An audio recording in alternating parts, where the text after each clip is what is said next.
we are back again with another transfer video. Like I said, y'all, there's so many transfer going on in this summer. I've been sitting on a lot of transfer. I have to get it out there. So for the like of you that missed this transfer, I'm here to tell you. Here we go. Okay, here we go about this transfer. If you missed it, so please like. Yeah, I'm talking to you. Comment and share. Please don't forget to subscribe. It means the world to me. Let's help the channel grow. Yeah, this is a long intro. Anyways, let's talk about Mr. Pep Chavarrias going from Rayo to Chelsea, technically replacing Cucurella. Now into Madrid. Sorry about that. I have no idea about him. £90 million. Xabi Alonso signing left back or left wing back, honestly, because we all know he's gonna be playing the 3-4-2-1 at Chelsea. I'll be surprised if he doesn't. So you already know this is for the left back, and Palestra is for the right wing back, or left mid and right mid. For the price, Spanish Xabi Alonso wanted him 10 out of 10. It's not crazy expensive. Rayo is not a bad team in the Liga. Then you have Daniel Maldini. They just be passing him around, man. Loki, not everybody can have that talent. He actually did okay, if I'm not mistaken, last season when he was playing in Lazio. He was alright. But his position been changing lately also from cam to striker. So he's probably still finding himself. Another load to Cagliari this time. Last season was struggling to stay up. For his development, 10. So 10 out of 10.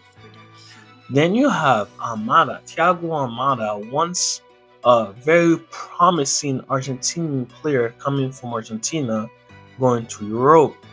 Now leaving Europe, going back to Argentina for £20 million. For the player, this is a downgrade, 0 out of 10. But for River Plate itself, getting a capable player, very good player, he got a good shooting in him, back for £20 million. They could make a profit in him in the future, sending him for like 40 to the Premier League or something. Some club like Brighton or Brentford might come for him in the future. But wow, for the player itself, this is bad. Even in the World Cup, he started for Argentina. Then he had to be dropped because he was not giving nothing. Downfall from grace. For the transfer itself, 10 out of 10, but for the player, 0 out of 10.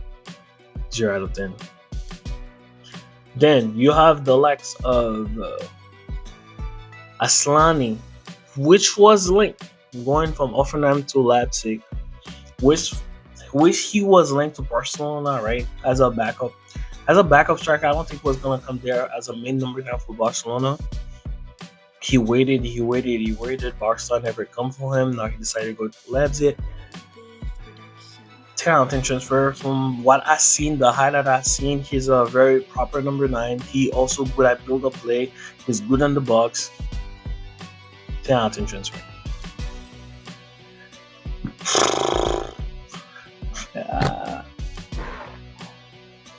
Mastantuono.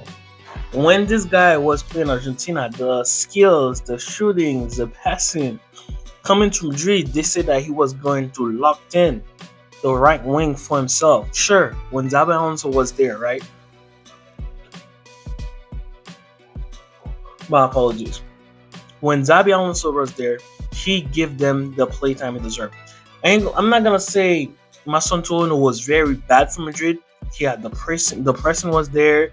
He was just not the finishing product. Mind you, the guy was 17 years old, probably 18 now. Not everybody can be Lamine Yamal. Now he's going on loan to Florentina, and Madrid brought a new right winger as young one. Don't know what's gonna happen to Masuntono.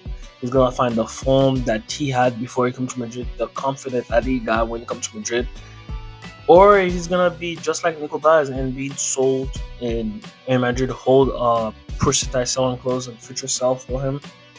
But for his development, going to Fiorentina, especially with all the good move Fiorentina be doing in the transfer market, the way they're building their team with the young youth, I feel like they're going the same path as Como. This is a 10 out of 10 transfer for Masantuono and also Real Madrid if he developed in the Serie A. Dun dun dun. Bruno Guimaraes to Arsenal for £75 million. All right, Arsenal. This is the signing that people want you guys to do to hold the title. I still believe you guys need a left winger and a striker, but this is the time of signing that you do to tell the whole world that you are here to stay. You are here to dominate the league. Okay, this is Arsenal lineup three midfielder for next season. They could go with Rice, Guimaraes, Odegaard, Rice, Zubimendi, Odegaard, Rice, Guimaraes. Rice, Zubimendi, Guimaraes. You can go Zubimendi, Guimaraes, Odegaard. I'm not even talking about Lewis Kelly. So they have a midfield to do counter attack, to keep possession, to close the game. Right now, I honestly believe like they could. They should get another. Yeah, what the team is missing right now is a left winger and a striker. Okay, maybe not fully a striker because they got Gyökeres and Havertz. If we remove me, but I don't know. I think Arsenal is on road to hold the second league title back to back, especially with all the changes that's going on around the other team with Liverpool, City, Man U, Chelsea. There's a lot of changes going around, and Arsenal be building a team for years now that should be able to hold the title. Unless something crazy happens next season, Arsenal should claim the Premier League title again. You have Jan Kuto going from Borussia Dortmund to Como for £2 million loan fee and buy option for £20 million. Coming from the academy of Manchester City, he showed promise. He signed, went to Dortmund, could not make it over there. Going to Como with the like Vegas that keep reviving young player potential. I think this is a no-risk deal, especially with Como playing Europe next season. I think that's a 10 out of 10 transfer, especially for them and for this player also. Joe Reyna, the next Pulisic, that's how I used to call him. Fall from grace, going to Strasbourg for £3 million. £3 million in this market. One of the most talented American player coming from the youth system of Dortmund. Again, going for £3 million to Strasbourg, a mid-table team in League One. Fall from grace. I know it's the injuries and everything, but my days, man, he was one of the most talented American footballer. After we've been introduced to like Pulisic, honestly, but somewhere along the line, everything went wrong. For his development and his career, I would say 10 out of 10 transfer for himself and probably Starbucks. Strasbourg if they can get the best out of him.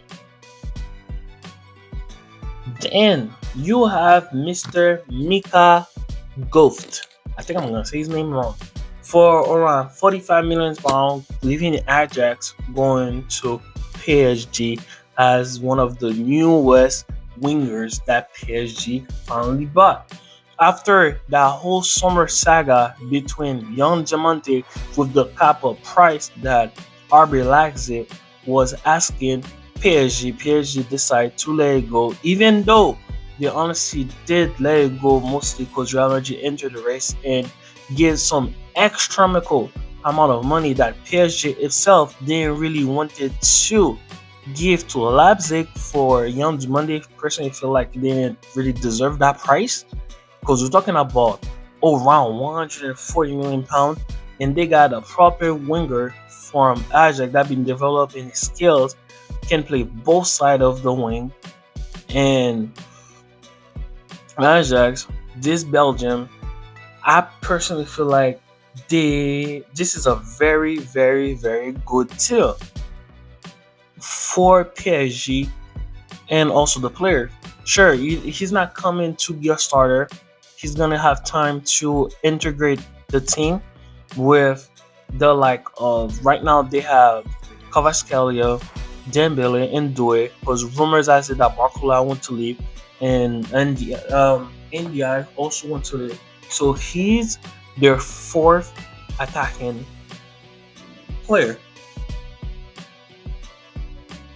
Whoa.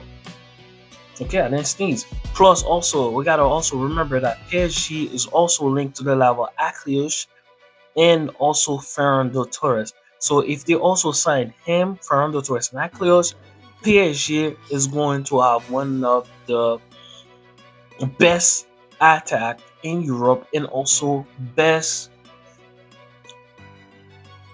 what's the word I will say, the type of attack that can exchange the position so well that you will not even notice. Dembele can play both wings in the middle. Kvaratskhelia did the same.